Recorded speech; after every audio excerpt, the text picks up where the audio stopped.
农历7月半的中元节，在东南亚的某些地区又被称为恶鬼节。据说这天是鬼门关大开的日子，所以家里老人从小就告诫我们，这天晚上最好不要出门，否则很容易碰到游荡的孤魂野鬼。今天给大家带来新加坡民俗恐怖电影《开夜车》，3个小故事因果交错，耐人寻味。话不多说，点个赞，开始咱们今天的视频。为什么你不要去自首？这天晚上，嘉玲约了好朋友外出有事，不巧的是正好赶上了末班公交车，车厢里只有她和一个光头大哥，但是不管有没有人上下车，车子都是每站必停。嘉玲终于忍不住了，跑到前面去跟司机抱怨，都没有人，你怎么一直停？最后一班车不只是载人，不载人载鬼咩？女人转过身去，却发现刚才的光头大哥已然没了踪影，胆战心惊，慢慢靠近，原来是躺在椅子上睡着了过去。这时车里的灯光突然熄灭，还多出来了一个女人的身影。司机见状，赶忙对着空气一顿祷告，小孩子乱说话，不要跟他一般见识等等。紧接着车厢里恢复正常，但女孩已经被吓到半死，赶忙让司机师傅靠边停车。下车后，他给朋友发了个信息，说自己不过去了，随后就慌慌张张跑回了家里。镜头一转，来到他的好朋友小奈这边。女孩是个小有名气的网络主播，最近她留意到那些灵异探险的视频流量非常好，于是今天晚上特意约了3个好闺蜜，准备去闹鬼的公园里拍摄一期探灵视频。据说那里之前是一片坟场，埋了很多战死的日军，后来就经常发生灵异事件。小迪一听只有他们3个，马上不干了，因为家里的老人常说3个人走夜路很容易碰到鬼，更何况还是在中元节这天。然而小奈却觉得这是一个好机会，中元节加上灵异探险，岂不是更有话题度？最后在他的软磨硬泡下，艾丽和小迪才勉强答应了他的请求。走吧。你们不愧是我的好姐妹。骑共享单车扫码的时候，小奈怎么都扫不上，接连换了好几辆都是如此。这时身后一辆单车悄无声息自动退了回来，仿佛是在向他们招手。小奈很快就注意到了他的存在，居然还没有上锁。女孩暗自窃喜，想也没想就骑着车子出发了。3人到达目的地后，先是象征性的录了个开场白。此时他们满脸兴奋，根本想象不到后面发生的事情有多恐怖。 So what's next? How are we gonna capture the ghosts? 为了显得更加真实，小奈特意买了一台拍立得相机，以免被网友们说他们拍到的鬼魂是 P 上去的。接下来就是漫无目的四处乱逛。这时候艾丽又触犯了一个禁忌，半夜吹口哨，据说会招来鬼的。小奈听到后反而赶紧效仿，毕竟他们来此的目的就是为了见鬼。但是谁都没有注意到，路边插在地上的蜡烛瞬间熄灭，很显然已经有东西盯上了他们。小奈觉得这样还不过瘾，竟然疯狂按铃，并且朝着周围大喊，让附近的鬼魂出来打个招呼。一道诡异的白色身影从镜头前快速闪过。更加恐怖的是，很快他们就听到四周传来了自行车的铃铛声，而且与小奈的车铃声遥相呼应，看来真的是有鬼想跟他们聊聊。小奈无比兴奋，赶忙拿出相机，把他与鬼魂沟通的过程记录下来。 I mean, I am pretty sure that who could that be? It's just a bicycle bell, and we're at a park. 3个女孩循着声音走进了旁边的树林，想看一下周围有没有鬼，结果还就真的让他们拍到了鬼影。可惜的是照片上并没有显现出来。3个人回到原地，结果发现自行车全都倒了。小奈认为是鬼魂推倒的，艾丽却不这么认为，她觉得是小奈莲和嘉玲，也就是前面没来那个女孩，2个人合起伙来捉弄她和小迪。小迪给对方打去电话，却没人接听，似乎进一步印证了艾丽的猜测。她大喊着让对方赶紧滚出来，可喊了半天根本没人回应。正当她要发火的时候，又有一个人影一闪而过。小迪的脚踝突然被鬼手抓了一下，直到此时，艾丽依然觉得是嘉玲的恶作剧，拉起好友就要离开。无论小奈怎么解释都没什么卵用。恰在此时突然电闪雷鸣，2个好友劝说小奈跟着他们一起离开，但是女孩不想半途而废，只能眼睁睁看着2个好友越走越远。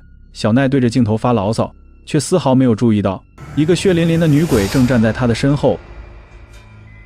另外一边的2个好友也遇到了怪事，他们一直往前走，却始终走不出去，一直在原地打转。2人很快就发现了不对劲。你不会觉得我们好像一直在绕圈圈吗？ I think I saw a map there just now. Okay, let's go and see. 他们在地图上查找出口。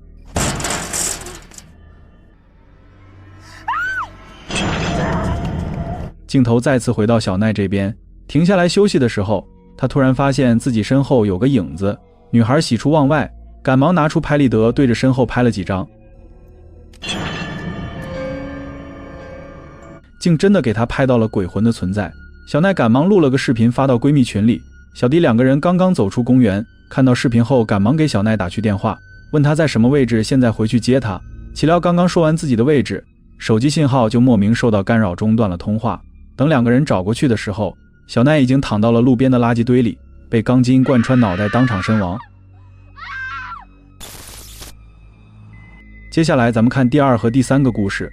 时间很快来到了6天以后，这晚公交车女司机准备下班的时候，突然听到上层传来了动静，担心是哪位乘客睡着了过去，急忙上去看看情况，可到了以后并没有看到任何人的存在。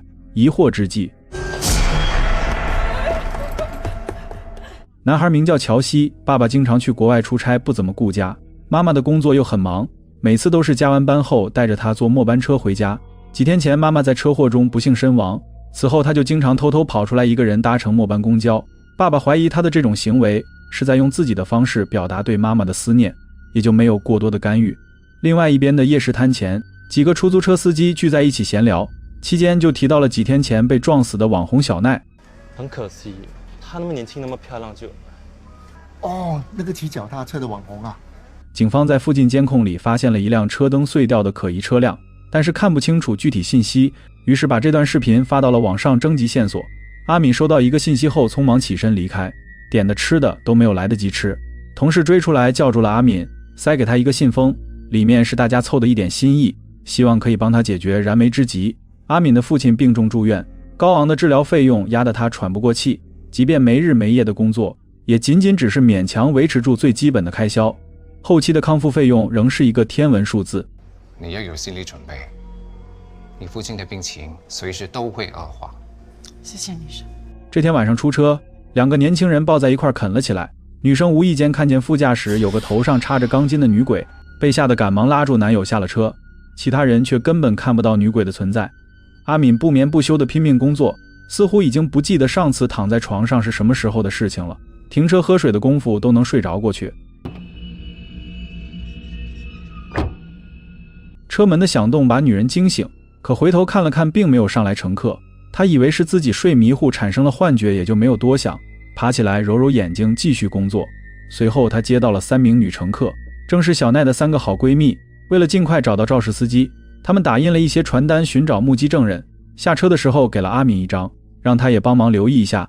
随后倒车的时候，屏幕上突然出现了一个惨白的流着血的纤细的匀称的修长的笔直的恐怖玉腿，可当她回过头去却什么都没有看到。阿敏着急去医院看望父亲，也就没有多想，殊不知女鬼一直在跟着阿敏。她在医院走廊里碰到了阿杰父子俩。乔西的母亲死了以后，男孩就没再说过一句话，担心这样下去孩子会憋出病来，所以这次阿杰是带他来看心理医生的。医生怀疑孩子是患上了创伤后遗症，心理疾病没有什么立竿见影的疗法，只能建议阿杰多花时间陪陪孩子，慢慢帮他走出阴影。在此期间，乔西一直在旁边画画，只是他画的内容着实让在场的所有人都吓了一跳。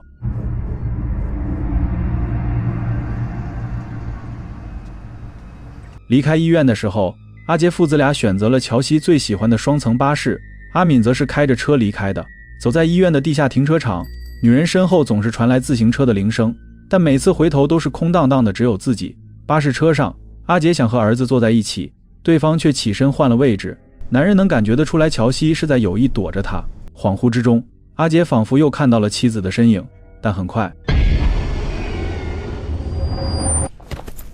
回到家里，担心乔西看到母亲的照片病情加重，男人索性把妻子的所有照片都收了起来。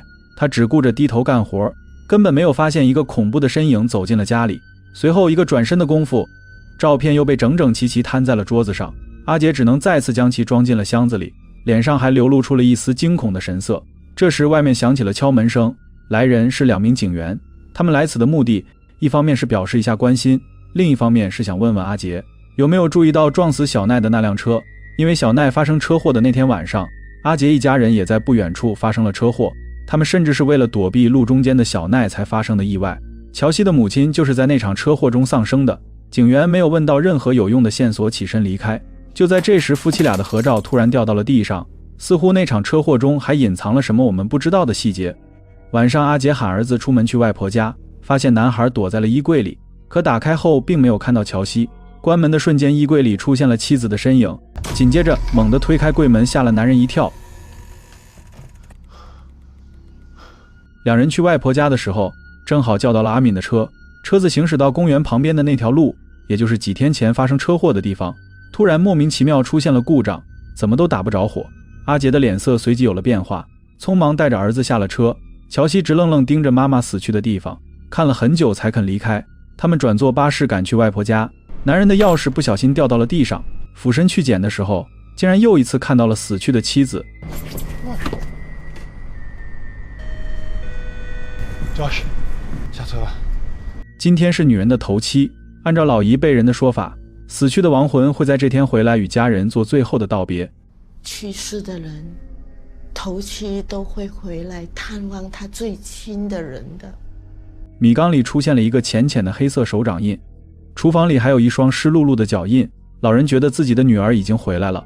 就在这时，男人的手机突然响起，看到号码后，他赶忙跑去了楼道里接听。电话对面是阿杰的女助理，看来两人的关系绝非同事那么简单。另外一边，阿敏在检查故障时，车子猛地被谁推了一下，后尾箱上多出来2个清晰的手掌印，很显然是有人想推动车子撞死阿敏，但没有成功。随后来了3个夜骑的青壮小伙，或许是他们身上的阳气足够重，车子竟然奇迹般恢复了正常。但女人不知道的是，后排却多出来了一个人影。阿敏到附近的修理店检查一下车子，经过老板的提醒，他才发现自己的车灯裂了。老板起身走去屋内，阿敏却发现车子底下流出了大量鲜血。他不可置信地俯下身去检查，对面有辆自行车一闪而过，下一秒灯光熄灭。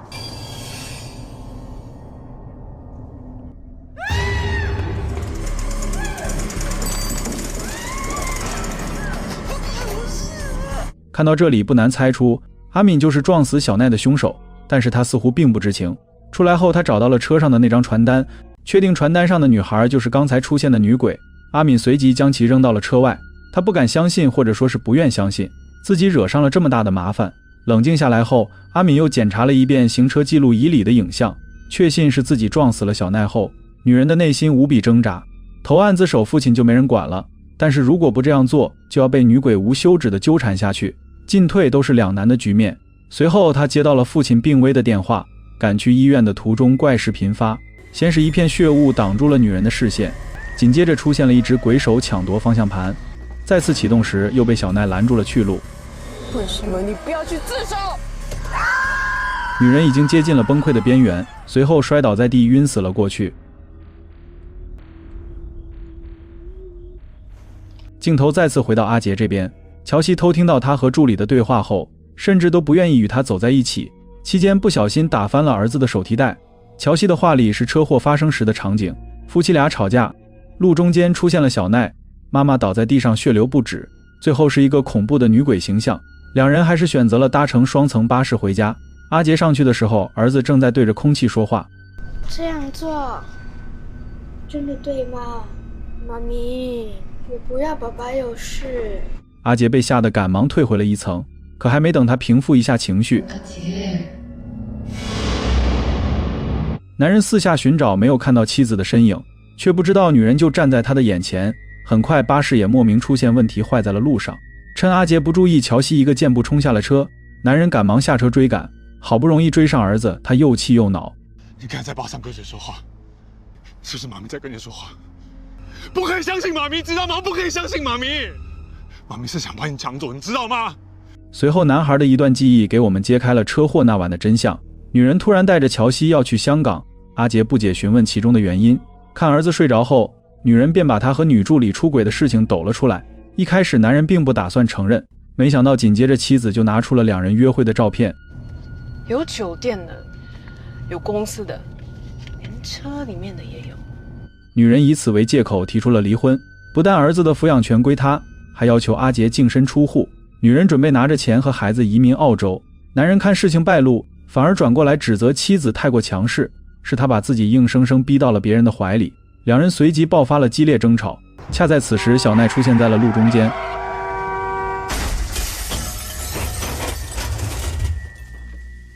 男人猛打方向盘，导致车子翻了个底朝天。小奈一时之间也被吓懵了，思虑片刻后留下一句对不起，慌忙离去。男人醒来后把妻儿拖到了车外，身上没有致命伤，应该可以保住性命。可男人一转头又看到了那些约会的照片，想想儿子的抚养权和自己所有的钱，男人脑海中涌现出了一个恶毒的想法。男人亲手解决掉了麻烦，却没发现整个过程全都被儿子看在了眼里。这就是乔西不想说话，不肯原谅父亲的最主要原因。视角回到现在，女人突然出现在了马路对面，呼喊着让乔西过去。男孩跑到路中间时，开过来一辆车。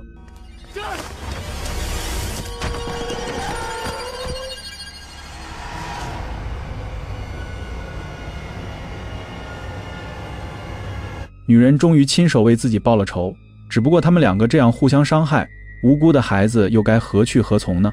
亲眼看着父母死在自己面前，这一幕必定会成为男孩一辈子的噩梦。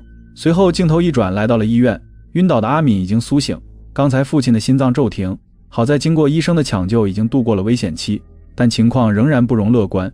阿敏把自己撞死人的事情告诉了父亲，不知该如何是好。老人用残存的意志握了握女儿的手，似乎是向阿敏表明了自己的态度。随后他在走廊里遇到了乔西，很显然被撞的阿杰也被送进了这家医院。负责刑事案件的2名警员再度现身，仿佛是已经宣告了男人的死讯。看着行车记录仪里的存储卡，结合最近发生的一系列怪事，阿敏大致拼凑出了车祸的经过，也让我们看到了完整的事情真相。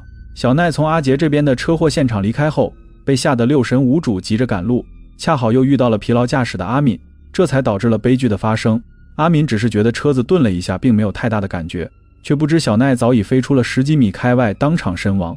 随后外婆赶到医院接走了乔西，阿敏也终于鼓足勇气选择了自首，从此以后再也不会被女鬼纠缠了。 Sir, this is for you. I'm the driver you're looking for. 开夜车的正片内容到此结束。影片借用中元节的民俗氛围为底色，用3段相互交织的夜路故事，道出了最朴素的善恶因果。无论是一时贪念酿成的悲剧，还是逃避罪责换来的惶惶不可终日，亦或是藏在心底不敢直面的罪恶与谎言，都在告诉我们一个最简单的道理：人在做，天在看，善恶终有报，天道好轮回，欠下的终究要还，藏起来的终究会被发现。今天的视频到此结束，我还是会把原片放到老位置供大家自行欣赏。喜欢的朋友们订阅关注点赞收藏支持一下。我是大嘴，咱们下个电影再见。